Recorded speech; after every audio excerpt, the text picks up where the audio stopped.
Siapa di antara Sobat DRV yang ngerasa susah banget untuk bisa tidur? Sekalinya tidur, rasanya juga tidurnya nggak berkualitas. Atau misalnya udah tidur nih, tapi kok ketika bangun tidur rasanya tetap ngantuk, tetap capek, badan malah jadi pegel-pegel, ujung-ujungnya malah jadi nggak fokus dan nggak produktif di dalam bekerja. Nah Sobat DRV, seringkali kita lupa bahwa susah tidur itu tidak hanya dipengaruhi oleh kondisi fisik aja. Misal karena terlalu banyak kegiatan, karena terlalu banyak pekerjaan, karena aktivitas yang terlalu penuh, makanya jadi susah tidur.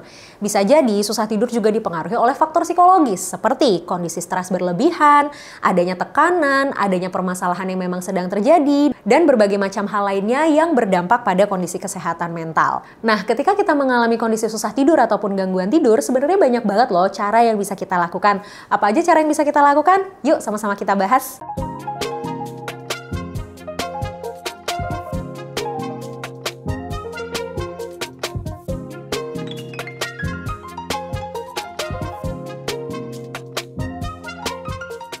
Tidur menjadi hal yang sangat dibutuhkan oleh setiap manusia. Sobat DRV tahu nggak sih kalau sebenarnya tidur ini menjadi kebutuhan primer di setiap individu. Kebutuhan untuk tidur sama dengan kebutuhan untuk makan, yang artinya ketika kebutuhan itu tidak dipenuhi, maka sulit untuk kita bisa memenuhi kebutuhan-kebutuhan lainnya. Misal kalau kita kurang tidur, kita juga pasti jadi nggak konsen untuk bekerja. Ketika kita kurang tidur, pasti bawaannya kita jadi sulit untuk mengatur emosi kita. Ketika kita kurang tidur, kita juga pasti bawaannya jadi sensitif nih ketika menghadapi berbagai hal ataupun permasalahan di kehidupan kita sehari-hari. Tapi masalahnya di zaman sekarang banyak banget orang-orang yang seringkali menyepelekan tentang tidur cukup, tidur sehat, dan tidur berkualitas. Banyak orang-orang yang merasa ya udah deh yang penting merem dulu aja bentar, abis itu lanjut lagi kegiatan. Banyak orang yang juga seringkali mengorbankan waktu tidurnya demi mendapatkan sesuatu ataupun melakukan sesuatu yang belum tentu sebenarnya efektif atau menjadi prioritas. Banyak orang yang seringkali juga melupakan ataupun menyepelekan terkait dengan kualitas tidur karena belum bisa mengatur prioritas dan belum bisa mengatur waktu, juga mengatur aktivitas sehari-harinya. Padahal sebenarnya kurang tidur ini bisa berdampak fatal banget untuk kondisi kesehatan kita baik secara fisik ataupun secara mental. Ketika kita kurang tidur, hal paling utama yang sering terjadi itu adalah kita menjadi tidak fokus dan tidak konsentrasi dalam bekerja. Ketika sudah tidak fokus dan tidak konsentrasi, otomatis hal tersebut akan mempengaruhi performa dan produktivitas kita dalam bekerja. Lalu ketika kita kurang tidur, kita juga akan sangat sensitif. Kenapa? Karena banyak hormon di dalam diri kita yang belum regenerasi. Jadi yang harusnya kita bangun tidur itu kita happy, kita semangat, kita termotivasi. Tapi karena hormonnya itu belum cukup untuk regenerasi, hormonnya itu ataupun sel-selnya itu belum cukup istirahat, akhirnya dia jadi bingung nih Sobat DRV untuk harus memproduksi apa dan mengeluarkan respon seperti apa. Jadinya kita merasa tidak tenang, jadinya kita merasa ada konflik tuh di dalam diri kita sendiri. Ketika di dalam diri kita sendiri aja kita udah nggak tenang, ya apalagi ketika kita berhadapan dengan orang-orang di sekitar kita. Kita jadi sensitif, kita jadi mudah tersinggung, kita jadi gampang marah, kita jadi bawaannya gampang kesel, mood kita juga jadi gampang berubah-ubah, emosi kita juga jadi cenderung tidak stabil.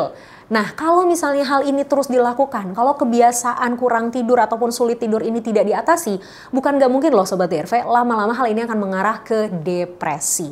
Maka dari itu, ada beberapa hal yang bisa kita lakukan untuk mengatasi permasalahan ataupun gangguan tidur ini. Mulai dari menjaga pola makan, berolahraga, mengatur jadwal, menentukan prioritas, dan hal yang bisa kita lakukan berikutnya adalah relaksasi pernafasan. Nah, bernafas seringkali menjadi hal yang kita anggap biasa aja karena toh itu adalah hal yang pasti kita lakukan di kehidupan sehari-hari.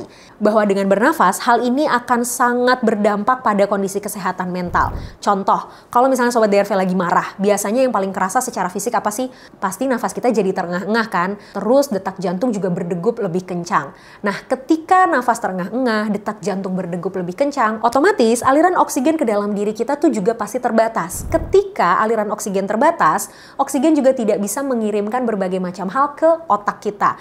Nah, ketika otak tidak mendapatkan asupan oksigen yang cukup, pasti kita susah banget untuk bisa berpikir secara logis, susah banget untuk bisa memutuskan sesuatu secara bijak. Makanya kenapa kalau kita lagi marah-marah, pasti badan kita tuh akan kerasa kaku, nafas kita terengah-engah, sulit banget untuk kita bisa mengontrol ritme bicara kita, dan kita tuh pengennya bawaannya tuh kayak melakukan sesuatu yang sifatnya sangat impulsif, tindakan yang besar, tindakan yang masif. Nah, berarti dari situ kita bisa menyimpulkan nih Sobat DRV, kalau nafas menjadi hal yang sangat penting banget untuk kita bisa mengatur berbagai aspek psikologis, terutama emosi. Nah, ketika kita mengalami gangguan tidur ataupun kita sulit tidur, salah satu penyebabnya biasanya adalah kondisi stres secara berlebihan. Supaya kita bisa mengatur kembali kondisi stres kita, bernafas menjadi hal yang juga dianjurkan untuk kita bisa mengurangi kondisi stres berlebihan. Tapi bedanya dengan nafas biasa, relaksasi pernafasan menggunakan ritme dan hitungan tertentu supaya kita bisa lebih tenang dan lebih kenal sama diri kita sendiri. Nah, teknik yang biasanya saya gunakan dan sering saya sharing sama klien di sesi konseling adalah relaksasi pernafasan dengan teknik 3-4-3. Maksudnya adalah 3 hitungan yang pertama untuk kita tarik nafas sedalam-dalamnya melalui hidung. Yuk, kalau gitu kita sama-sama coba praktekin dulu nih Sobat DRV. Bareng-bareng Sobat DRV di rumah untuk kita lakuin teknik relaksasi pernafasan yang pertama. Yuk, 3 hitungan, kita tarik nafas dulu dari hidung. Oke. Nah, yang berikutnya, hitungan yang keempat adalah kita tahan nafas kita selama 4 hitungan. Yuk, sama-sama tahan nafas. 1, 2, 3, 4. Dan 3 hitungan berikutnya adalah kita hembuskan nafas kita secara perlahan melalui mulut dalam 3 hitungan. Oke, paham ya Sobat DRV? 3 hitungan tarik nafas melalui hidung, 4 hitungan tahan nafas, dan 3 hitungan berikutnya adalah menghembuskan nafas secara perlahan melalui mulut. Kalau gitu kita sama-sama praktekkan dalam hitungan 3-4-3. Yuk sama-sama, 3 hitungan yang pertama tarik nafas. 4 hitungan tahan nafas. 3 hitungan hembuskan perlahan. Oke, udah lebih enak Sobat DRV? Kalau kerasa lebih enak, boleh dilanjutkan. Tapi kalau misalnya Sobat DRV kerasa kok nggak nyaman, kok malah jadi deg-degan, nggak apa-apa. Artinya itu adalah bentuk reaksi tubuh yang sedang mencoba menyesuaikan terhadap perubahan. Boleh dilakukan sekali lagi, 2 kali lagi. Tapi kalau dirasa lelah, nggak apa-apa, boleh dicoba besok lagi. Intinya, Sobat DRV bisa melakukan teknik relaksasi pernafasan ini dimanapun, kapanpun. Tapi sebagai saran, saya rekomendasiin banget Sobat DRV untuk melakukan teknik relaksasi pernafasan ini sebelum tidur, terutama untuk Sobat DRV yang memang sedang mengalami gangguan tidur, supaya bisa lebih tenang, bisa mengurangi kondisi stres berlebihan. Jadi Sobat DRV itu bisa lebih mudah merasa mengantuk dan akhirnya tidurnya juga menjadi lebih berkualitas. Besok ketika bangun akan ngerasa lebih sehat, akan ngerasa lebih happy dan siap untuk melanjutkan aktivitas. Teknik relaksasi pernafasan ini bisa digunakan juga ketika Sobat DRV sudah mengalami kondisi stres dalam menghadapi berbagai tuntutan pekerjaan ataupun misalnya Sobat DRV sedang kesulitan dalam mengontrol emosi. Coba deh lakukan teknik relaksasi pernafasan supaya kita bisa lebih tenang dan akhirnya kita bisa membuat keputusan ataupun menyelesaikan masalah secara lebih bijak.